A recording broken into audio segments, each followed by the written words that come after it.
प्रधानमंत्री नरेंद्र मोदी शनिवार संध्यारे नुआदिल्ली स्थित बीजेपी मुख्यालय पहुंची दलर नवनियुक्त जातीय पदाधिकारी बैठक करिसेंती। नूतन टीम घोषणा हेबा परे प्रधानमंत्री यह प्रथम साक्षात्कार। बैठक परे प्रधानमंत्री एक्स रे पोस्ट करी कहिसेंती जे दलीय सहकर्मी यह एक भल बैठक थिला।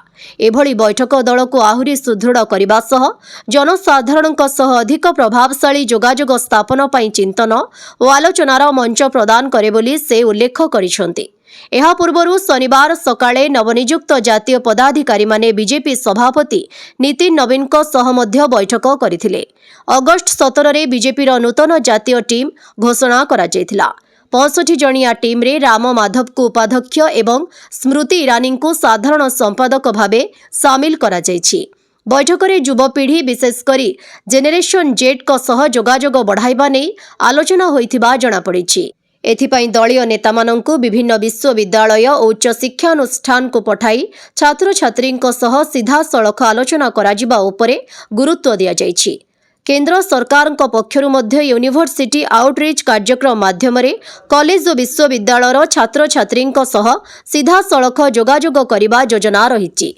सूत्र अनुसार अगस्ट 19 होइथिबा कैबिनेट बैठक में केंद्र मंत्री माने विभिन्न विश्वविद्यालय गस्त करी छात्र छात्री प्रश्न धारणा और समस्या संपर्क में आलोचना करने नहीं निष्पत्ति होइथिला।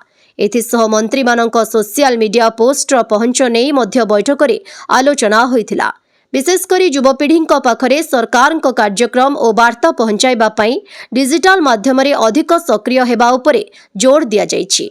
बीजेपी नूतन जातीय टीम रे संगठन बड़ परिवर्तन संकेत मिली।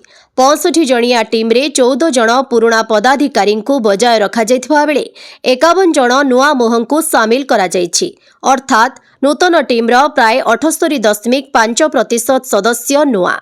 अभिज्ञ नेतांक सह नुआ मुहं को सामिल करी बीजेपी संगठन को आहुरी सक्रिय करबा एवं युवपीढ़ी और साधारण लोकंक सह जोगाजोग बढ़ाइबा दिगरे दल गुरुत्व देउथबा एही नूतन टीम रु संकेत मिलुछि। ब्यूरो रिपोर्ट विकल्प समाचार। आम चैनल को लाइक शेयर एवं सब्सक्राइब करंतु।